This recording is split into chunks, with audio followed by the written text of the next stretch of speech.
All right. So the first thing we do is that we pray. Number two, what do we do? Well, one of the second thing that I'd like to mention we do is that we preach peace. All right. What we see today, the Boko Haram and all the rest of it that we have today, is because people have not come to learn to see the worth of man. When you spill a human blood, it's not just like spilling the blood of a chicken. It's something quite different. Where the mind is set to understand that we are created in the image of God, people will fear to kill. All right. And what is security? Security is a state where people feel safe. All right. When people kill, there's no safety. So our problem really is, okay, well, let me don't say it. The problem is already there. One of the things we do is we pray, number two, we preach peace to people. And we tell them, do not take up arms against your brother. Okay, and preaching peace is for everybody to know that indeed we need to live as one. Now, let me drag you a little into politics.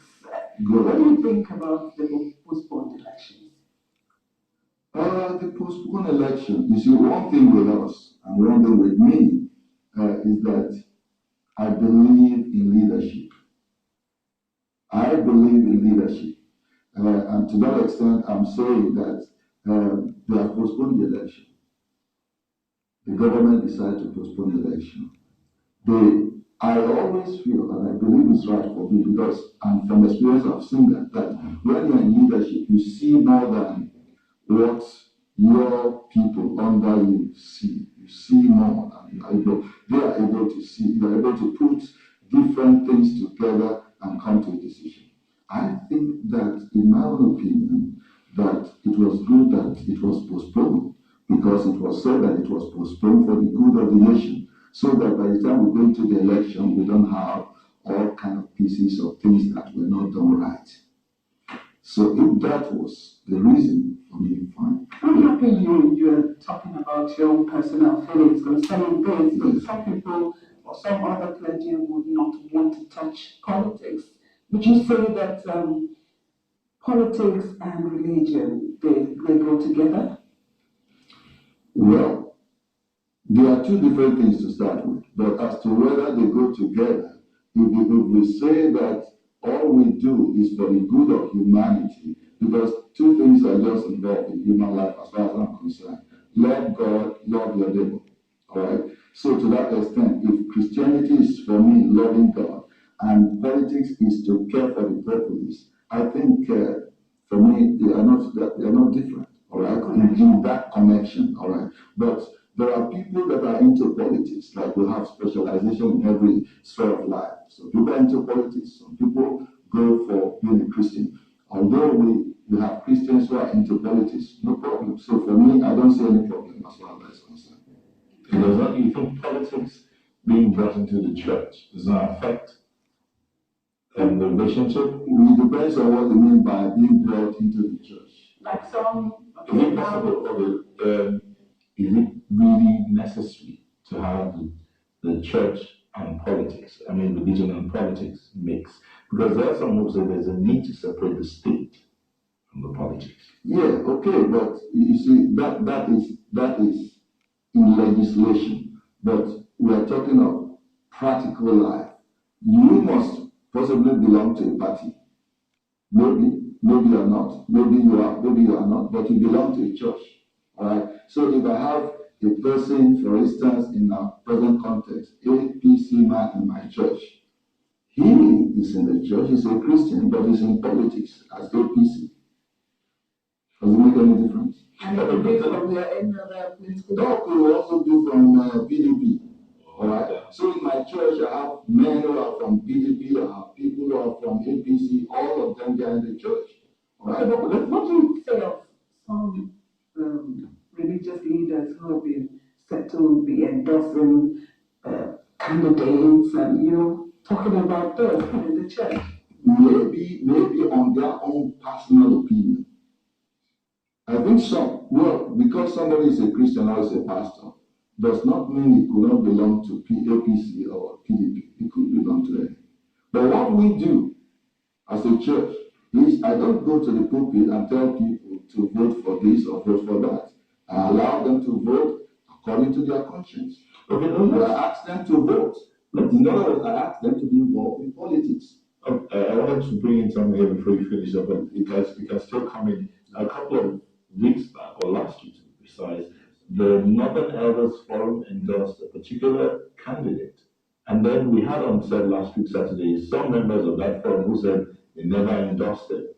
And there's also this other news in the media about CAN being given 6 or 7 billion and allegedly given 6 or 7 billion. Yes. CAN comes up in the media again to say they never received that kind of money. So how does all of this play out? And how do these allegations against the church help stabilize the polity?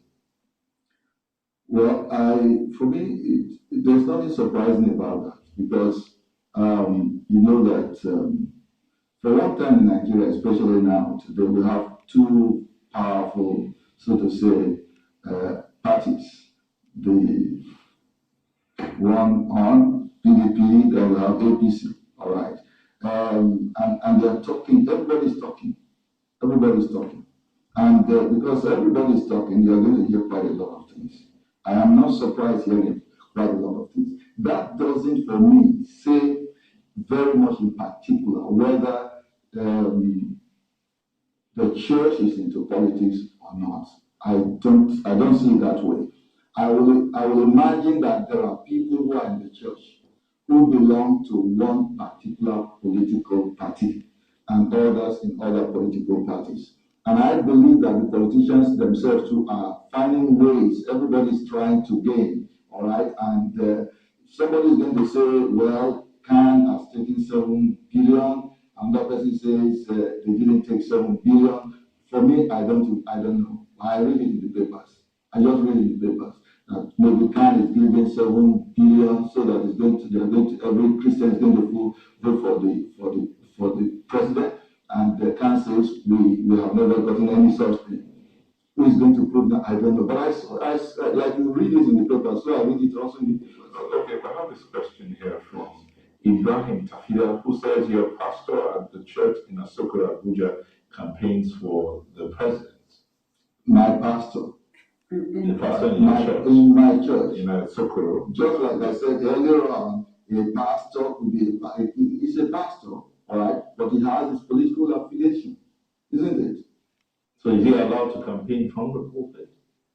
Well, is the man saying that he's campaigning from the pulpit? I don't know where he's campaigning from, all right, because I have, for us as a church, we are a non-political church. We don't affiliate our church with any political party. If anybody goes out as a pastor and says, well, I belong to PDP, it's just because that person, as an individual, has his right. He has his right to be, because in Nigeria, he has the right to belong to a party, to vote, and so on, but not on the platform of Foursquare. But why is it important for the church not to be affiliated or be openly connected with any political party? But it looks like quite straight, all right? You are PDP, you are APC, all right? No, you are not. All right? But you are members of my church. Maybe for now, even especially now that we're seated together, you are the members of my church, all right? If I say every member of this church will be APC, and he is PDP, how do you do that? So the church must be seen to be apolitical. The church should not be politically inclined. The church should be there. The church is to see to godliness in our nation, godliness among the people. That is the focus of the church, all right? And in doing that, you must not in any way, I believe very strongly that the church should not have anything that gives an impression of a political affiliation. Otherwise, you then will have only in your church people of your political party. Okay, Staying And that's taken in away line from with the that. kingdom. Yes, yes, Staying in line with that. yes. As we prepare for the elections now, what should the church be doing besides being apolitical? What should the church be doing to help to the nation and the process of the elections to remain free, fair, and credible? And when I say the church here, I mean the church generally. Yes, again, we begin with prayer. Because if God will intervene in any nation, of course, God is the governor of every nation. All right. In fact, with all that is happening, at the end of the day, God is going to enthrone wherever He wants. All right. So the first thing is the church should continue to pray. The church should continue to pray. Number two, the church should continue to preach peace. We actually need that so much in Nigeria today because the polarization is so strong. So many people have become so much aware of what politics is all about. Everybody, and that could be dangerous to some extent because, it could blow up. We don't know which side is going to go. And we preach that, you see, it is not worth it for anybody to lose his life because you want somebody to be on the throne. And of course, we preach peace and we tell people, we tell those who are in our churches, we tell them, look, you are going, get your PVC and you get it, go home, all right? When on the day of election, go there, exercise your franchise, go back home. We tell them again and again. And I think that is the best we can do for this nation today. That before election, during election, and after election, let there be peace for this country. Okay, let's take it away from politics. Something just occurred to me, and it started when we started the conversation, but I left it and it just come back again. Foursquare. Yes. There are certain symbols within that square. Why the name Foursquare, and what is the significance of those symbols? Thank you very much. I think that's just for us,